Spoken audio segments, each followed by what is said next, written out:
seat. How you guys all doing tonight? Thanks for being here. This is if you just rolled in, this is our last 3CYA gathering like this, because next week we switch into our 3CYA life groups, and so Austin can tell you more about that later. But my name's Danny. I serve as lead pastor here at Three Crosses, so if you're not a Three Crosses person, that's who I am. Hello. And if you are, good to see you all. Austin told me I could speak on whatever I want tonight. And so I had like 1,000 ideas, man. I was racking my brain. What would be something to bring? What would the Lord have me to bring? What's something that could be helpful? And I feel like where the Lord led me on that quest was to a topic that's not very practical for most of us in the room. Raise your hand if you're married. All right, guys. I felt like, you know what? Tonight, I just want to talk about marriage. And I don't want to do it in a weird way. I don't want to do it in like by the end of the night you're going to find your soulmate way. I think when I think about young adults ministry, maybe this is part of my own story. My wife and I met. We didn't have 3CYA back in the day. We had a college group, we had a young adults group, and my wife and I met at college group. Actually, we met in middle school, but then we met in college group. And one of my claims to fame, or maybe infamy, is I've been single for one day since the 8th grade. So 8th grade, I started dating this girl, and we dated all throughout middle school, high school, college, and then she dumped me on the day before Valentine's Day, my sophomore year of college. So 7.5 years down the drain, whatever, and I'd never been single before, and so I'm like, wow, it's like this moment where like my mind exploded, and I thought, what kind of college student has never been single in their entire life? Like, I'm an anomaly. I'm a strange person. And so I didn't know what to do. So I went to my buddy who was the middle school pastor at the time. I'm like, what do I do? I've never been single before. I just got dumped. I'm at rock bottom here. And he's like, man, you know, him and his fiancée girlfriend were hanging out with me. And they're like, listen, like, you're weird, man. You've never been single. You're supposed to be single. You're 20 or 19 years old. Like, just go make some friends. Like, go have friends that are guys and girls, and like, just, you don't need to be dating anyone. Just like, be a person, be a human. And I'm like, I'll be a human. I'm going to be a human. And so Valentine's Day is the one day that I was single. And then the day after Valentine's Day, I show up at church, and we just had our normal college group, and I walk in, and I'm like, all right, I'm just going to be normal. I'm just going to be human. I'm just going to make friends. I'm going to talk to people. And I'm like, all right, the first person I'm going to talk to is that girl. And it was this girl, Jessica, who now is my wife. And and she came in. I'm just like, hey, how you doing? And I'm like not an extroverted person. I don't normally go and talk to strangers. And so I just started talking to her, and we didn't hit it off. Like, it was kind of a weird conversation because she's like, who is this guy and why? I just wanted to come to college group. I didn't want to be accosted by some stranger.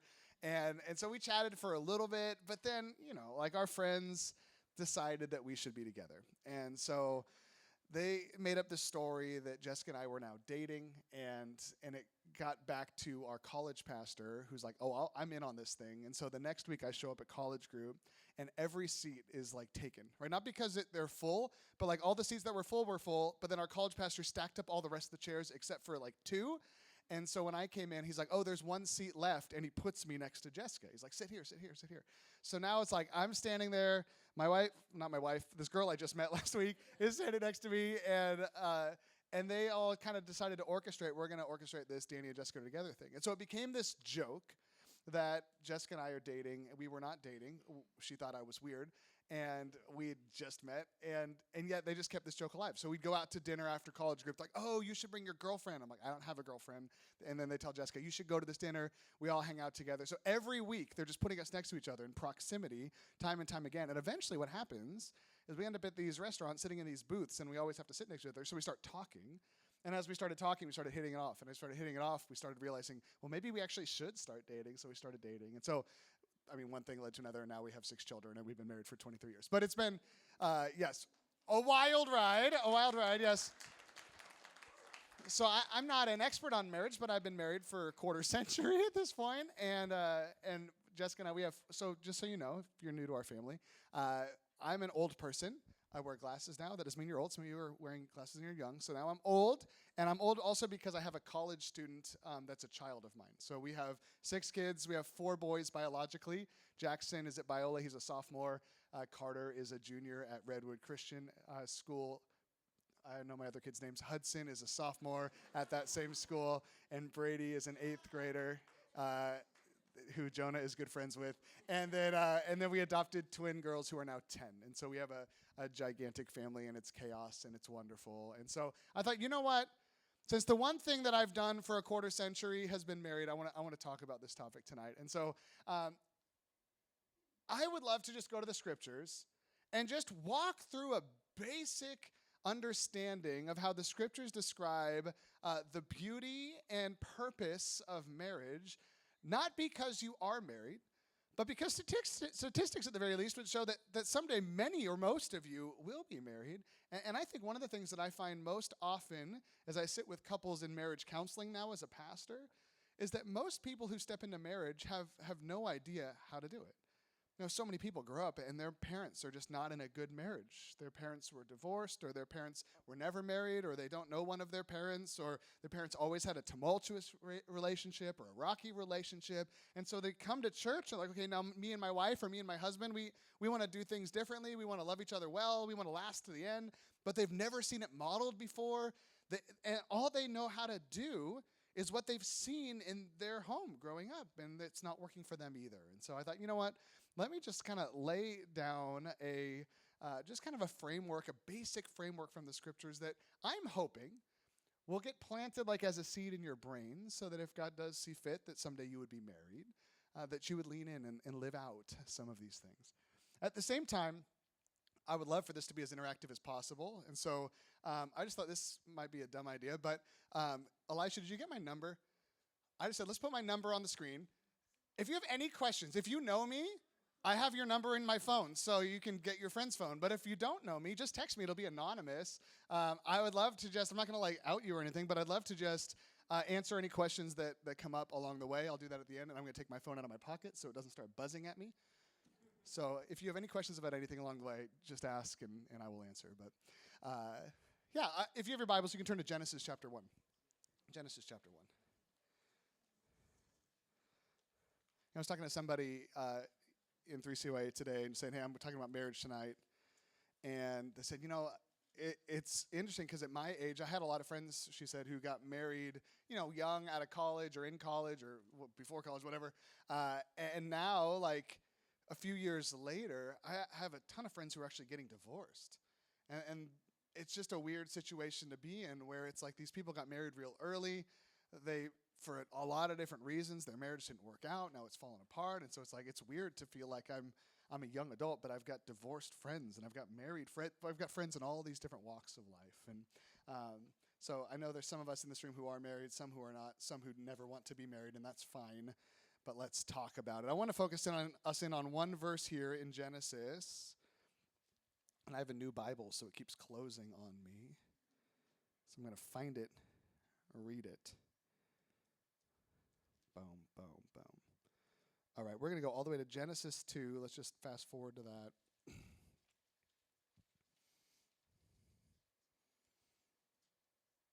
So this is this whole story. Genesis chapter 1, God talks about the creation of the heavens and the earth. Genesis 2, God kind of zooms in on the male-female relationship and marriage. And he tells a story about how he forms Adam from the dust of the ground. There's no suitable helper for Adam, so he puts him into a deep sleep. He forms a woman from the rib who was taken from the man. And then it says in verse 22, the Lord God made a woman from the rib he had taken from the man, and he brought her to the man.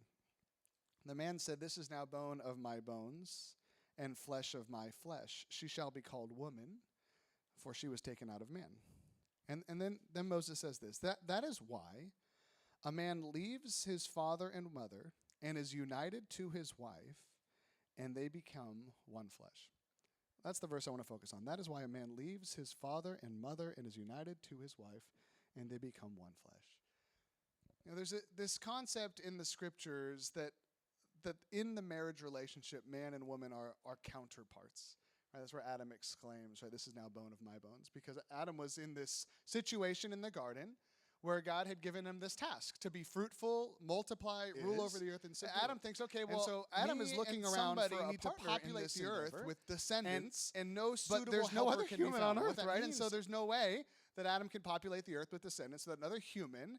And so he's feeling kind of at the end of himself, I don't know what to do. There's animals that can help me in the garden, in the field, right? Oxen and horses and things, but there's no one who can help me produce children. So God puts Adam to sleep. He forms a woman from him, literally, from a part of his body. The woman is the only thing in the creation account that's not formed from the dust of the ground. She's formed from the man. And that's what he exclaims. This is now bone of my bones, flesh of my flesh. He says, she shall be called woman, Isha is the Hebrew word, because she was taken out of man, Ish.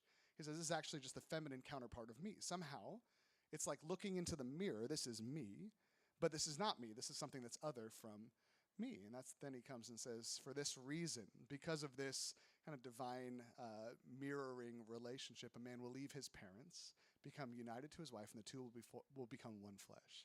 So marriage, if you're like a note taker or you like to write things down, marriage is defined in the scriptures as the one flesh union between husband and wife. The one flesh union. It's this covenant relationship where the two become one flesh. And this one flesh concept is an interesting concept because it means kind of a cascading amount of things. Now, the first thing that one flesh means is an image that happens in the sexual relationship, in the consummation of the marriage vows. When man and woman come together in sexual union, there's this image that these two humans become one human. They're connected in sexual intercourse. They become one creation in a sense. It's a figure of speaking. There's a second tier of what that means, is that as this man and woman come together and the fruit of their love is children, that the man and the woman now literally become this one new piece of flesh, this human child, right? So Jessica and I get married. We have a child. His name is Jackson. And now there used to be two of us. And now there's this new human in the world. The two of us have become this one flesh, right? It's this one flesh has been formed through us. The fruit of our love is bringing children into the world, one new flesh. But then the third aspect of this one flesh union is that husband and wife somehow have become one in a way that is mysterious and supernatural and yet real. And we know this because Jesus quotes Moses in the New Testament. And he says, for this reason, a man will leave his father and mother, become united to his wife, the two will become one flesh. And then Jesus adds, so they are no longer two, but one flesh. Something happens when we enter into the marriage relationship where we used to exist as two completely independent, autonomous persons, and now this new thing is formed, and we somehow are still two, we're still distinct, but now we're also mysteriously one in a supernatural, divine, mysterious way. Right? The only kind of an analogy we get in the scriptures to the one flesh union of man and woman is the Trinity, that we believe in one God who exists eternally as in three persons, Father, Son, and Holy Spirit. We don't believe in three gods, we believe in one God, but each member of the Trinity, each person of the Trinity is unique in his personhood, is unique in his identity. They're not the same, they're different, but they're one. And Paul says this, when he talks about marriage, he says that's the mystery that is marriage. It demonstrates the unity that God has even within himself. We form this community where, yes, there's still two, but now there's one flesh. You know, I talk to people sometimes who are scared to get married. You know, they say, Danny, we've been together for a long time, we've been dating, and it's been working fine. And they said, you know, it's interesting, our friends, we have so many friends that date for a long time, and then they get married, and then they get divorced. And it's like, maybe if they never got married, they would have never broken up. It's like marriage is a poison that destroys relationships. And so they're nervous because they want to get married to each other, but they've seen so many times that marriage somehow changes people. And I always tell them the same thing. I said, I think that's an interesting concept to think about, because I think we don't think about enough that marriage actually does change us. When you're dating someone, you're still just two people. You're two people. You're friends, you're companions, you hang out, right? You're two people. But when you step into marriage, on the other side of, right, in my definition of getting married is like vows to one another before God in front of witnesses and then consummated in sexual union. When you step into the marriage relationship, you cease to be just merely two individuals, but now you become this new creation, and there's some difference, there's some growing to do. So dating sometimes can get kind of used to the patterns of being separate, but then marriage is different in some way. And I think it's better and I think it's beautiful, but I think it's worth knowing that marriage is not just a contract. It's not just a decision to be best friends for life or to partner with this person forever or to try as hard as we can. Marriage changes us in some way. It changes us where we become connected with somebody else in this divine, supernatural way. We change forms in some sense. There are no longer two, but one flesh. I think it's important to think hard about who you're going to marry. Think hard about, do I want to get married? And like I said, I don't want this to scare you away. I think marriage is a beautiful thing. I think for most people, God is calling us into that. Statistically and just reality is that is one of the places that God wants us to glorify Him on this earth, is in our marriage relationship. But I think it's important to know that marriage is different than dating. There's something that changes where we used to be two people and now we're one. This comes up in a lot of different ways. When I counsel couples who are getting married, I always talk to them about the difference between dating and marriage in the sense of a consumer relationship versus a covenant relationship. And I said, I don't mean to offend you in any way, but like when you're dating someone, this is true of me when I was dating Jessica, it's true of everyone who's dating, it's a consumer relationship, right? A dating is like, I like this is fun, as long as it keeps working out, we should do it, right? And if you displease me, I'm out, right? And so there's something about dating where it's like you're on your best behavior because you don't want to lose them. Because if you turn into like a turd or something, they're gone. They're going to walk out. Do people still say that? Marriage is different than this contractual relationship, whereas as long as you keep pleasing me, I'm in. Marriage is a scarier thing because it's a covenant relationship. We come and make these vows, like till death do us part. Or if we take some vows from the book of Ruth, may God deal with me, be it ever so severely, if anything but death separate you and me. That's the long version, is saying we're going to step into this relationship, and may God strike me dead if I walk out on you because I'm committed to you for life. That's not a consumer relationship. Right? Till death do us part means that if you get sick and go to the hospital, I'm not leaving you because I don't want to deal with this. Right? Till death do us part doesn't mean that, man, if you change your appearance or you change, you're going through a season of depression, like this is too crazy, I'm out. The marriage is this covenant commitment that it doesn't matter if you please me or not. My job is to serve you, to lay down my life for you. Your job is to serve me, lay down your life for me. But we're in this together forever. There's something that changes. And so that's why it's, even as you design dating relationships, it's important to really make that distinction, to just know and be honest that dating is a consumer relationship. And I think that's part of the reasons we talk about things like the sexual relationship within marriage versus sexual purity inside. We want sexual purity in marriage and outside of marriage, but sexual abstinence within dating relationships. Part of that is because sexuality within marriage is a covenant renewal ceremony. Right? This is something that a husband and wife do with one another that renews the vows that they've made. It reminds them of the unity, the one flesh union that God has created. It's a beautiful, almost like a sacrament in the marriage relationship. It's this beautiful covenant ceremony. In dating, since dating is a contractual relationship, sexuality in dating is a contractual thing. As long as you keep doing this for me, I'm in. But if your girlfriend or your boyfriend's like, I'm done with this, well, then I'm out, right? It becomes now, it could be a bargaining tool. It can be something that you use to kind of keep someone close, or I'm going to give this to you so you don't leave me. That's not what sexuality is for, to draw someone to yourself or keep them or to win them. It's a covenant renewal ceremony. It's a sacred act that we are supposed to be vulnerable, naked, and unashamed is the image in the scriptures. But the covenant versus contract nature of the relationship changes even how we experience life with this person. And so I think it's just important to know as I'm dating someone, knowing that this is a contractual relationship, what does an appropriate dating relationship look like that honors this person, that honors my own autonomy and my agency, and honors the Lord and how He would call me to live? And then in the marriage relationship, what does it mean to commit myself to this person and serve them regardless of the outcome? Right? What does it look like that we're going to commit ourselves to one another forever? A man shall leave his father and mother, be united to his wife, and the two shall be one flesh. And one analogy that I use sometimes when I do premarital counseling with couples is that I always regret it when I do it. I'm going to regret it right now, but I'll do it anyway. Is imagine tomorrow You woke up and some like weird, creepy sci-fi miracle has happened, and God has given you like two different legs or wheels or something instead of legs or flippers or something, I don't know, right? And you're like, okay, well, now I've got this new body part, right? It's going to take a while to learn how to navigate life on these new legs or on the wheels or on the flippers or whatever you have, because getting something new, just like a child learning to walk, it takes time. And I think the same thing is true in marriage, that when two people become this one new being, this one new creation, it actually is kind of complicated. It's complicated to figure out how do I navigate life as this new identity, that now this person and I are a married couple.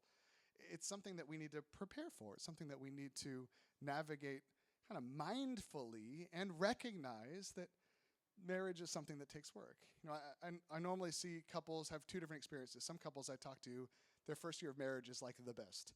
It's like I don't know, I had a buddy who told me, like, this is back like 20 years ago. He's like, marriage, this is before I was married, so it was 30 years ago. Oh my gosh. He's like, marriage is like, we were like high school kids and he was our small group leader. He just got married.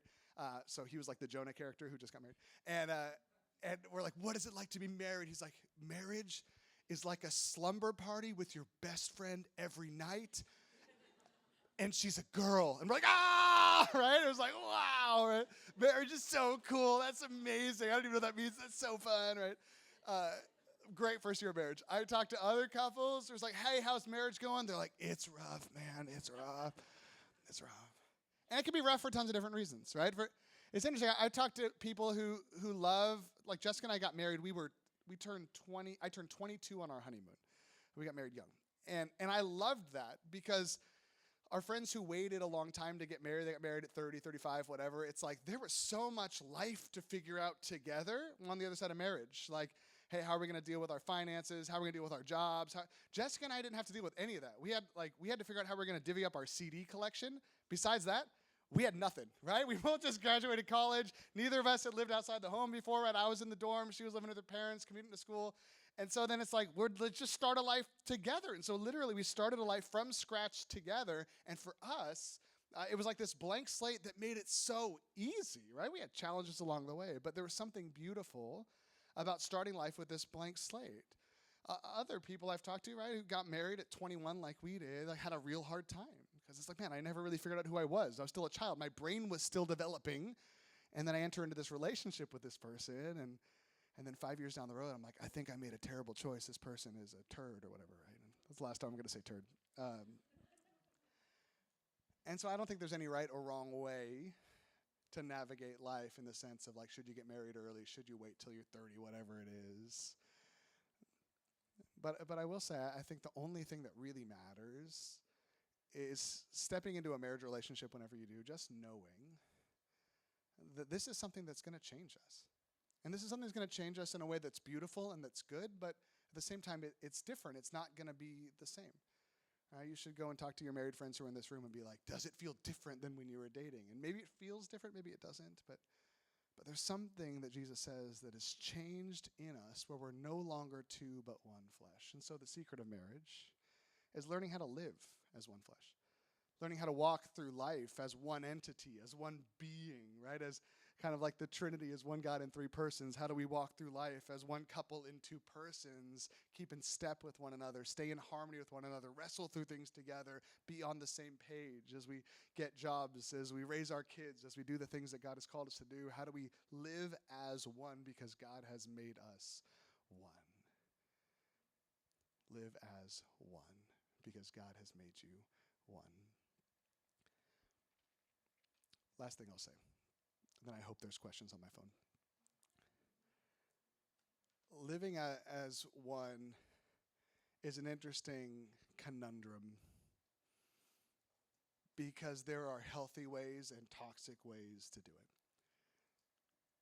it. The two people being one can be real weird. Have you ever had like friends who are a couple and they were like so meshed with each other, like you didn't know where one person started and the other person ended, right? Where it's just like, we do everything together and we just love each other, we finish each other's sentences, and like in that kind of creepy way, but then also like they're always both happy, they're always both sad, they're always both whatever, right? It's like They just have stopped becoming unique persons. Now they're just like this couple blob. I don't know if you have friends like this. Maybe only I had friends like this. There's something icky about becoming one if you stop becoming yourself, right? And that's part of this idea of differentiated from the other person. They're still them. You're still you. You're not just this one amorphous blob of a person. You still have unique views and values and opinions. You can still wrestle through things and disagree. You're both unique persons, right? You are not just kind of this blob of a person. You are one person in two persons, right? You are distinct yet one. I think the other pitfall that we can fall into if one is like being enmeshed with the other person is really just kind of disconnecting, rejecting, kind of being separated from the other person. Right? Some people get nervous about sharing their life with someone, get nervous about sharing vulnerabilities with someone, and even in the marriage relationship, and so they just kind of close themselves off emotionally, and they start living like partners in the same house. Like they just have their own different routines. They got their own stuff. They got their own bank accounts. They got their own jobs. They got their own everything. And it's like they're roommates. They're living these parallel lives. And what it would take to draw near to one another is sharing the truth of how I'm feeling or kind of wrestling through stuff. And it's like all of that is too hard for them. And so they just stay separated out. They stay completely autonomous one from another. And that's not marriage either. Marriage is not kind of becoming your spouse. But marriage is not merely becoming roommates with your spouse.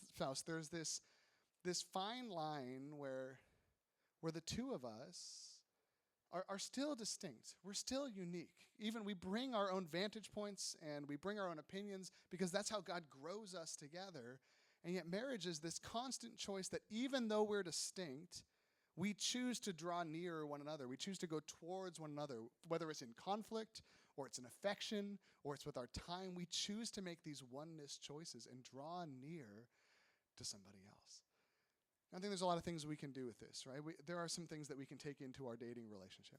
And recognizing that dating in some sense is kind of like testing the waters, like, is this a person I want to be married to or not? And I've had great conversations with people in this room who've said, you know what? I mean, people who are dating, people who are engaged, who are just like, you know what? I got down this far the road with this person. I realized they are not the person God has for me, and they broke it off. And that's actually a beautiful thing to realize, you know what? Before I commit my life to this person, is this the right person, right? And then on the other side, we're never going to find the perfect person, right? We know that.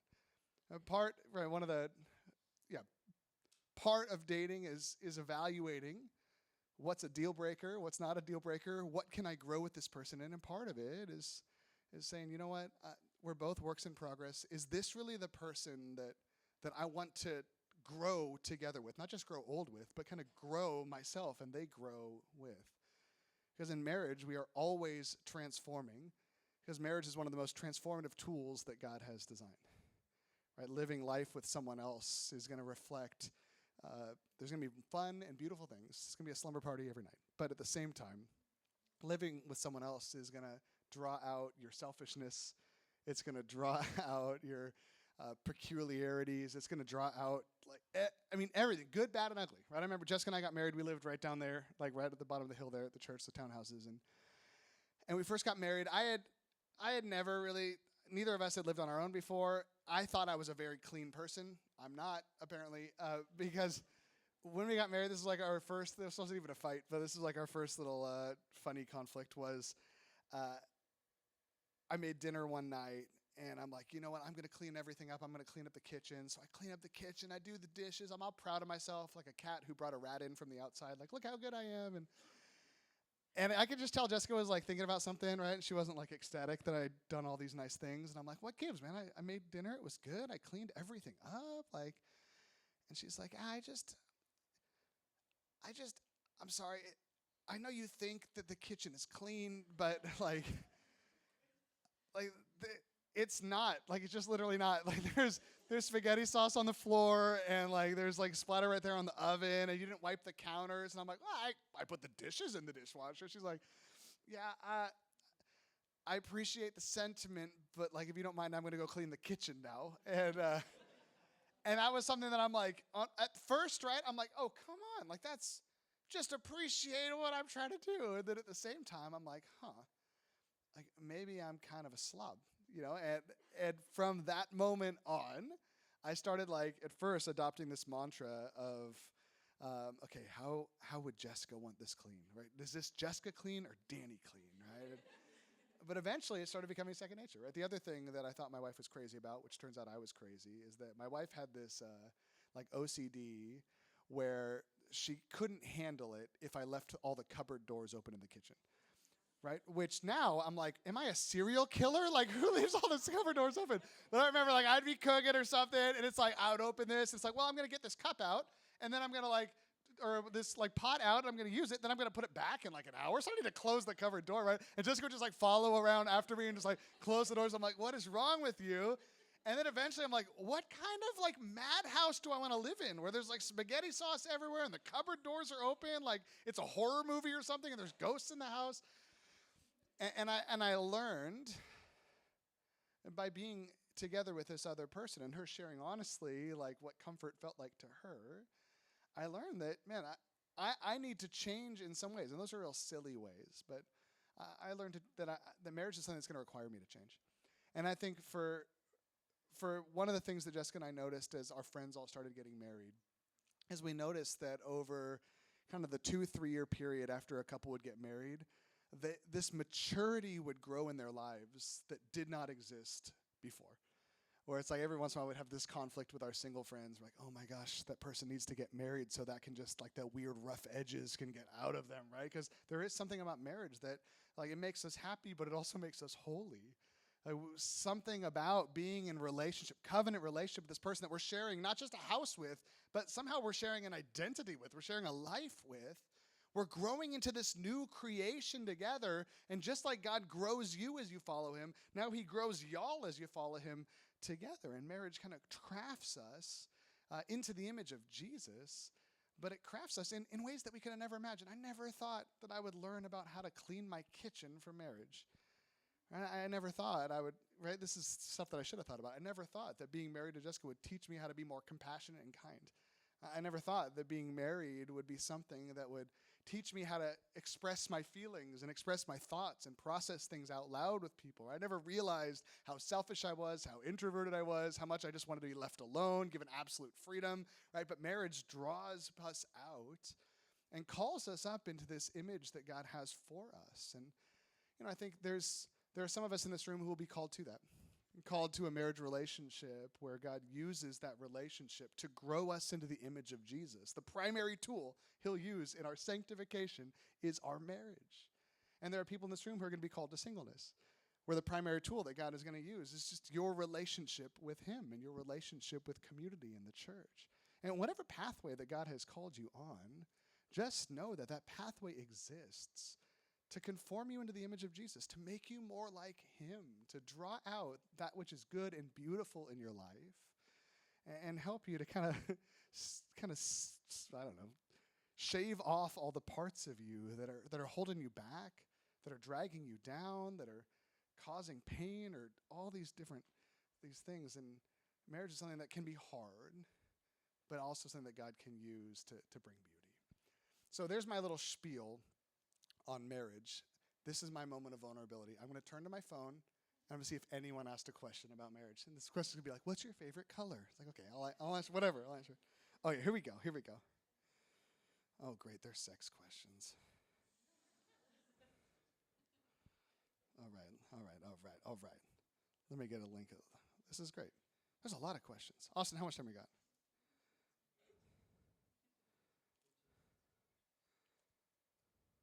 Okay. Guys, you are amazing. Well, if I don't get to your question, I'll text you back. But all right, I'll start at the bottom.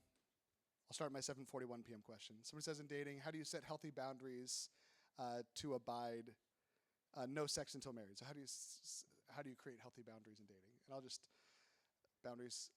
You're already on the right track. Whoever asked this question, right? This idea. I think communication is the key to marriage in general. I didn't talk about that, but I think in the dating relationship, it's the same.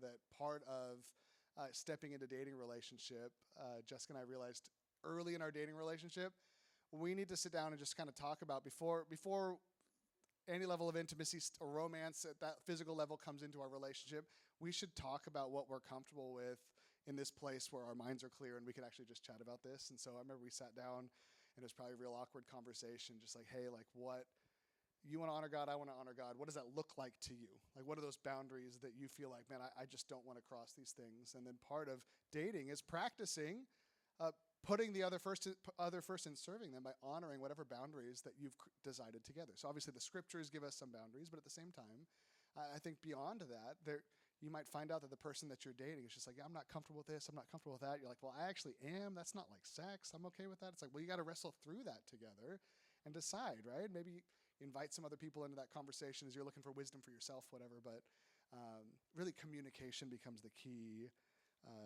to those types of things. And then part of that is just setting expectations, right? So you set boundaries. This is like any kind of boundaries. And then sometimes we blast past our boundaries. I think part of it is just also having that expectation. If any of us ever feels like we got to like call this thing, let's just go like run and hide from each other and then have a conversation about it, right? And reset these boundaries. Because I think whether you're dating or you're in a marriage relationship, boundaries are so important. There's boundaries inside the marriage relationship, not to go and have romantic relationships with people who aren't your spouse, for example.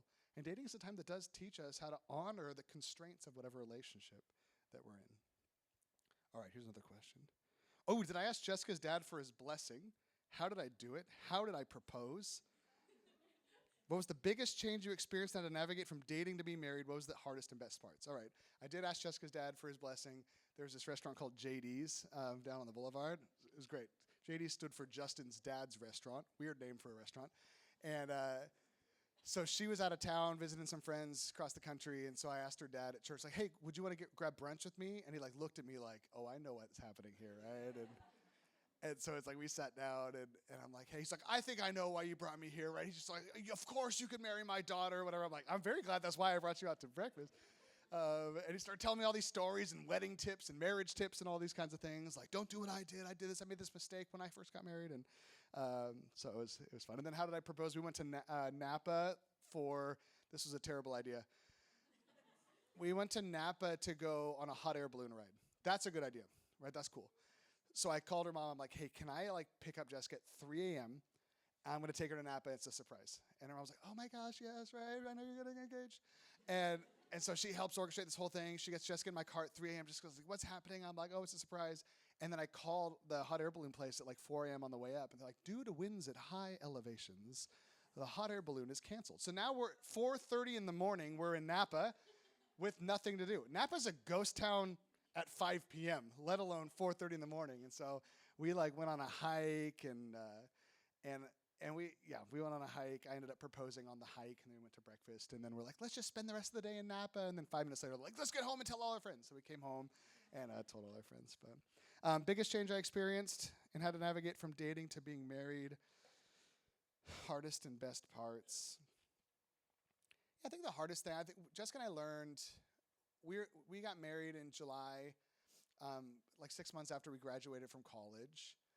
And we were married for like a year when I realized that like we were still just living like two parallel lives. So like we were married, it was fun, it was wonderful. We hung out every night. It was like a slumber party with your best friend who's a girl. And yet at the same time, I was working in Omega, our high school program, or she was. I was working in the college program at that time. So she was kind of spending all her time like trying to disciple these girls in the high school program. I was spending all my time leading the college group, hanging out with all the college kids, right? We were just kind of like ships passing in the night. I was going to grad school. I was working full time. She was working full time. We were both serving in ministry in different contexts. And so after a year of that, maybe even 6 months, we're like, something needs to change. Like we didn't actually change our schedules, our lives, our rhythm. We're still trying to do what we were used to doing. And so we ended up actually moving away. I decided let's just focus on grad school first. So I went to seminary in Dallas, Texas. And so we picked up everything. We moved away. And that was the hardest, best time of our lives, right? Establishing kind of our own relationship away from our friends, away from our parents, having to forge new friendships, new relationships, new church connection just for 2.5 years while we were there was so hard. Like, and we bought this gigantic house for like 5 dimes, and it was like 50 cents for a mansion. And we had no jobs. This was during it was the subprime mortgage crisis. And so I showed up in the mortgage broker, and I'm like, hey, we want to buy a house. And they're like, well, yeah, we can get you a loan. What do you do? I'm like, oh, I don't know. I designed the website for the church. I make like $1,000 a month. They're like, no problem. We can prove that web designers make hundreds of thousands. You're good. So they just give us a house. And so now we're in this house, giant master bedroom, no friends. and no community whatsoever. And so I always remember, I'll never forget, like in our master closet, which is bigger than our bedroom today, like this gigantic closet, there was like this permanent mascara stains on the carpet, because that's where Jessica would like go and cry because she missed her mom and missed all her friends, and like, why did we move across the country, right? So hard time. We lost a child to miscarriage in Dallas. We were lonely and alone. We had no money. We would literally like go and find a quarter and then go to the quarter theater to go see a movie.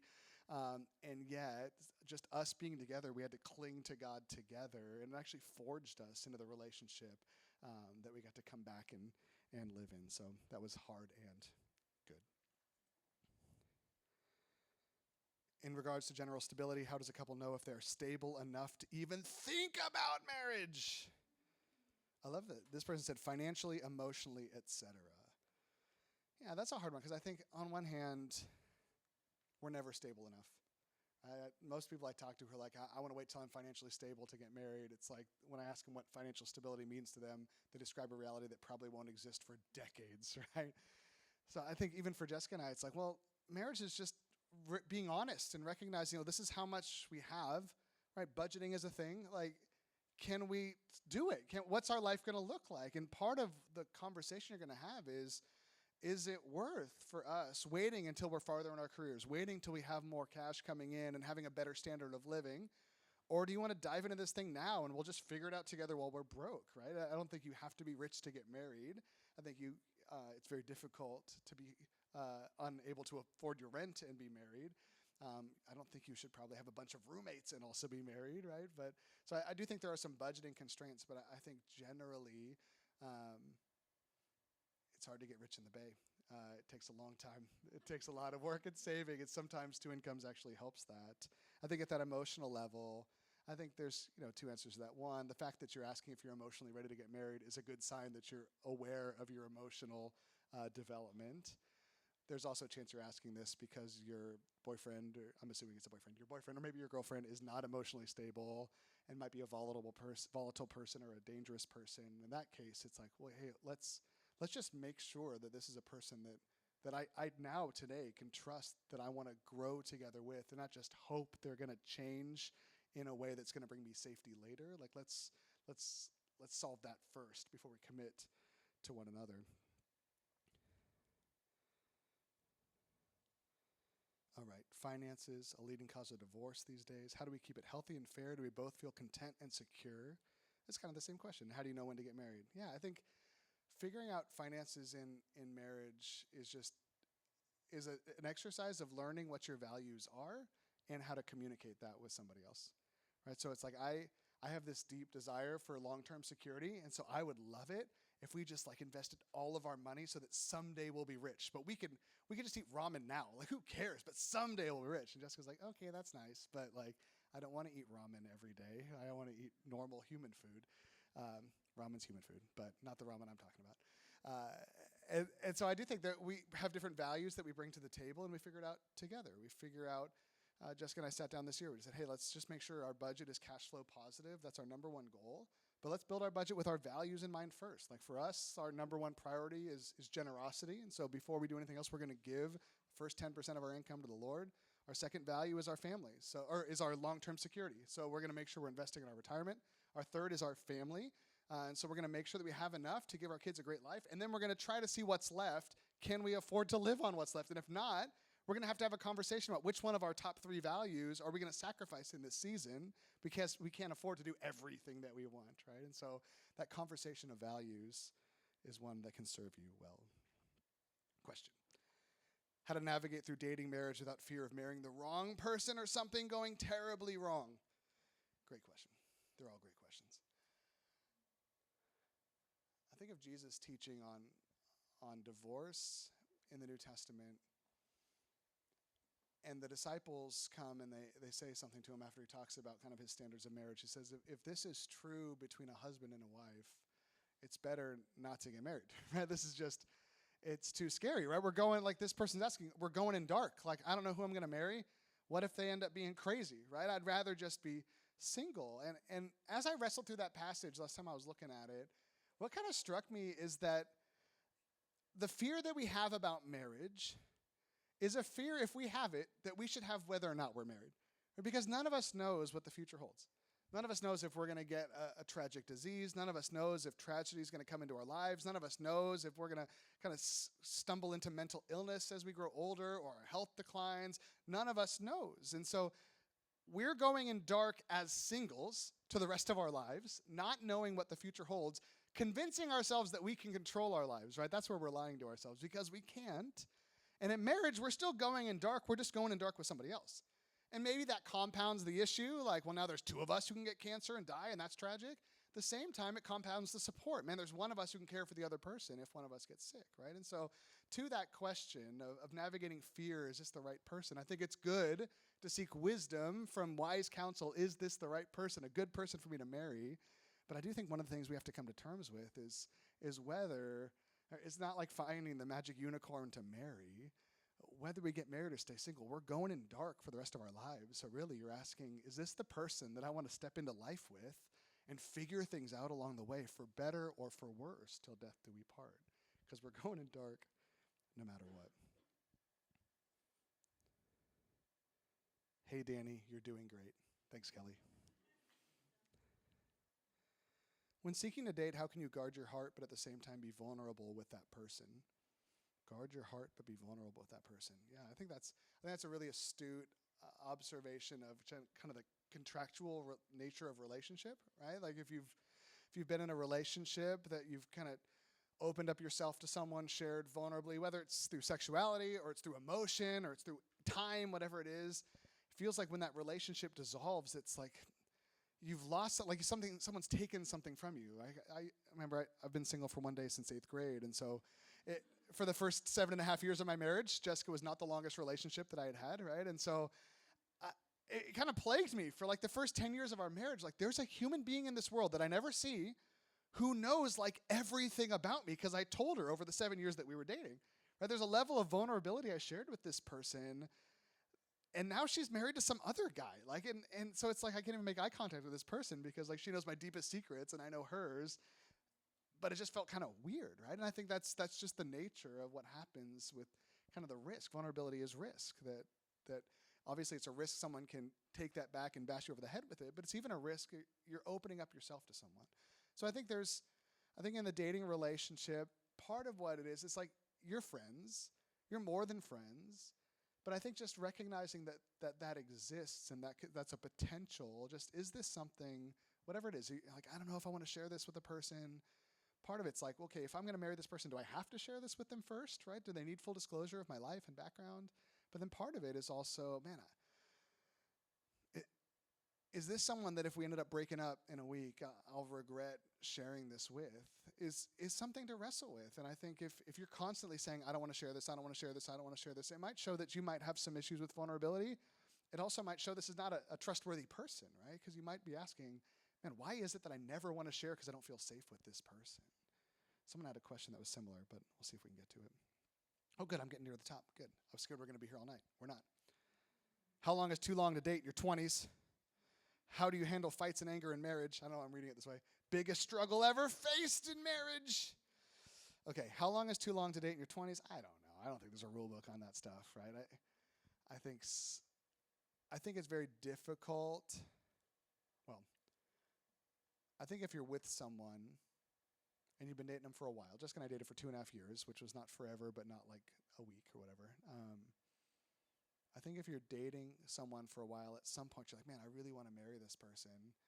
I think it's realistic at that point to be like, okay, well, let's build a realistic timeline of what that looks like. Right? I think most of the people that I talk to, not like church people, but just random normal people in the world, they like wait this like astronomically long amount of time before they get married, where it's like, oh yeah, we're gonna get engaged and we're gonna get married in like 3 or 4 years. And I'm like, wait, why are you gonna be engaged for 4 years? What is the plan there? It's like, oh, we just want to save up money. And it's like, oh, okay. Like sometimes that makes sense. Other times it feels like I don't know if that's gonna serve you well, because like I said, marriage and dating are different.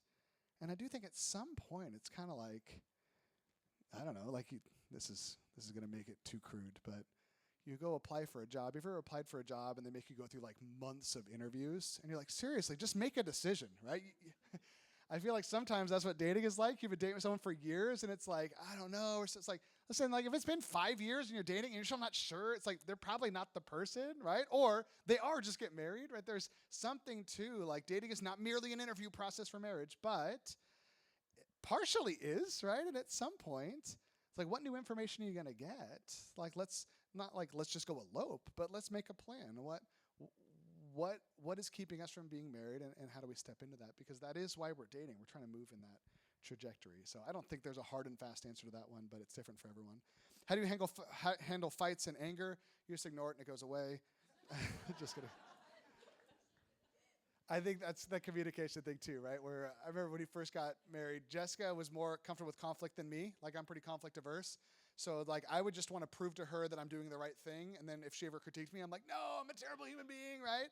But then if I ever felt like, okay, I want to resolve this conflict, I'd be like, we have to resolve this right now, right? And she's like, I need some space. I'm like, no space. Don't let the sun go down in your anger, right? She's like, I don't know. And so we had to kind of learn the dance in our relationship of, okay, how do we each process? How do we each listen to one another? How do we prioritize giving the other person the benefit of the doubt? How do we live by the scriptures that tell us that all of us should be slow to speak, quick to listen, slow to become angry? How do we kind of navigate these things together? So we've kind of had to learn along the way. We're all different. Our families of origin teach us how to fight. So I know some couples where it's like one person, like their family just fought about everything, and the other one's like, oh my gosh, are your parents getting divorced? Like, no, they just fight every day, right? It's like, so you kind of have to learn how to create a culture for your own marriage. And the biggest struggle I ever faced in marriage, I don't know. I think we've had a lot of loss in our marriage. We haven't had a lot of like big struggle, like should we be together, kind of fights, those kinds of things. But man, it's like my mom died when she was in her 50s. That was real hard. And then Jessica's dad and my dad both died in their 60s within like 4 months of each other. That was really hard. But it's just going to process through that. It's like that actually was a season that was real difficult, but actually forged us together as well. Where she was just telling me the other night, like she was so appreciative that when her dad was walking through his end of life stuff, I just like picked up all the slack. I took care of everything. Like she just laid in bed and was like sad, and I just went, right? And when my dad died and I had to go clean out his estate, and I'm just like working around the clock, right? She held down the fort, and I was just doing all this stuff, hustling. It's like part of it's like, you go do that, I'll do this, that kind of thing. And so I think it was a struggle, but we succeeded by serving one another as well as we could. Someone else just wants to let me know I'm doing a great job and sent me a picture of Jesus pointing at me. I think that's Jesus. It could be Judas Iscariot. It could be a trick. I'm not sure. If you can't come to a compromise, how do you agree to disagree well? Or is it better just yield to what they'll like, right? Agree to disagree or yield to what they're like. Yield to what they like. I think there's, I think the image we get in the scriptures of how a healthy marriage should look, it comes from the scriptures we talked about tonight, but I also think of like Colossians and Ephesians, right, where Paul says, submit to one another out of reverence for Christ. And so like the curse of husband and wife in Genesis 3 is your desire will be for your husband and he will rule over you. Like it's a picture of like two people clawing for authority and clawing to be seen and known and win. And Paul says, no, we're going to reverse the curse. In a marriage, we're going to compete to see who can actually serve the other person the best, right? Submit to one another out of reverence for Christ. He says, wives, do that towards your husbands. He says, husbands, love your wives as Christ loved the church and gave himself up for her. And so I think for each of us, Jessica and I, in our marriage relationship, we just kind of take our half of that passage and we just try to live it, right? And so if we're in a conflict, I'm like, my job is to love Jessica like Christ loved the church, sacrifice for her, listen to her, right? And Jessica's thinking like, hey, my job is just to put Danny first, to serve him, right? We're both doing that towards each other. So hopefully even when we have conflict, she's like, I want to go here for vacation. I'm like, I want to go here for vacation.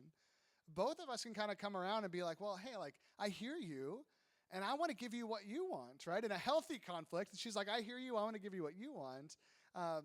And then sometimes somebody has a stronger opinion than the other person, right? And so you kind of have to decide, like, humbly, hey, you know what? Like, I hear you. I honestly, it sounds like you're more passionate than I am. Like, that's fine. Let's do that, right? I think we have to guard ourselves against, like, oh, we can't let them win. I got to win. It's like marriage is not about winning. Winning is coming together. And so, yeah, sometimes it means compromise. Sometimes it means yielding. And in a healthy situation, it's not just one person yielding all the time.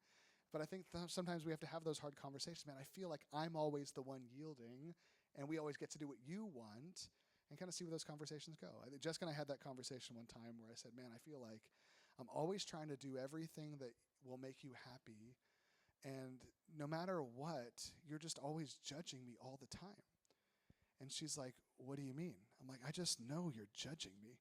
She's like, how do you know that? I'm like, oh, I just assume that that's what you think about me all the time. She's like, I've never thought about any of those things, right? It's in your head, right? Like, I'm like gaslighting myself that I'm like, and I realized like, oh my gosh, I've spent so much time just trying to navigate my life based on what I'm guessing she thinks about stuff.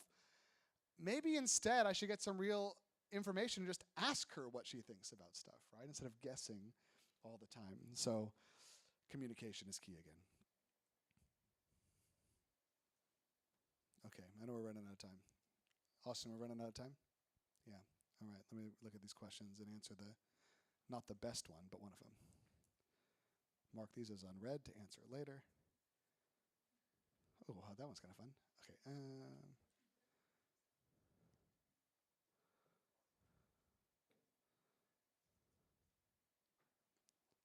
Okay. I'll quick fire these last ones, and then I'll text the rest of you who I didn't answer. What do you say to the couple that's been dating long term but not moving towards marriage? We want to have everything together first. I think we've talked about that already. Is it okay for a girl to ask a guy out? I mean, I think so. Is that bad? I don't know. That sounds kind of cool. 25 years of marriage. What's one piece of wisdom you'd give to a couple starting out or moving towards marriage? One piece of wisdom I'd give to a couple starting out or moving towards marriage. Yeah, I do think part of it is that humility of saying, hey, we're going in dark. Is this the person that I want to go in dark with? Is this someone that we're going to figure out life together with? Someone says, I want to get married, but feels like I keep striking out. I haven't found my other. What do I do? I think that's part of that, being part of a community like this. I think it's just good to have those conversations openly with people, like just to express, man, I really want to be with someone, but it doesn't feel like God's bringing me someone. How do I navigate that? And I think most of the time what your friends will tell you is, hey, you know what? We're just trusting God in his time. Marriage is something that God brings it if he wants to bring it, right? And kind of just a reassurance that like, hey, this is a lot of people's situation. It's really easy to get isolated in those things, but there's not like a magic bullet to like, I don't know, find the right online dating app and all of a sudden you're married in 5 weeks or something. What do I do if I'm dating and we're currently acting like one flesh, having sex, living together? Yeah, I think that's where it's coming back to the person that you're with, to just say, hey, you know what? I'm understanding what the scriptures are saying in terms of what it means to honor God in this relationship. I really want to set a marriage up to success that's not a consumer relationship. And this is what I feel like I need for this next season. Can you honor that? And really being vulnerable to share your own boundaries with someone and just say, hey, would you be willing to move towards this starting right now? And you might find out that the contractual relationship you're in is over because they're like, you know what, if you're not going to sleep with me, I'm out of here. But you also might find out that this is a honorable person who's like, hey, you have agency in this relationship. I want you to make your own decisions. Absolutely. And hopefully they'll say, and I get it, I've been thinking about the same thing, right? Having those conversations. I think communication becomes key.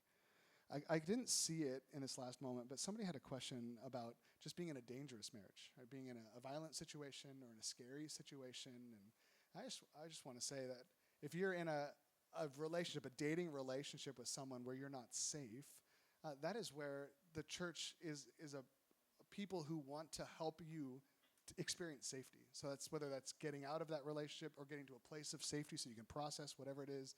So that's something not to keep to yourself, but if you could muster up the courage to share with a trusted friend or a leader in the church to just say, hey man, my relationship is unsafe. And I think that's also true if you're in a marriage relationship. And we've done a lot of counseling with couples in our church where one of the spouses has come to us and said, man, my marriage is an unsafe environment. And they always say, but I don't believe in divorce. I don't know what to do. And we always say, well, hey, let's get you to a place of safety. And then let's figure out with this whole marriage thing, how to work on this thing from a place of safety. Like it is not God's plan for you to be in a violent or dangerous or unsafe situation in your home. Let's get you out of that home. And then let's talk about what God's plan is for your life once you're safe. Let's get you safe first. And so there's no shame in breaking a dating relationship or running from an unsafe situation or enlisting help to help you get out. So that's what I got. I'll text the rest of you guys, but let me pray for you and we'll sing some worship songs. You go, I am available. I say blessed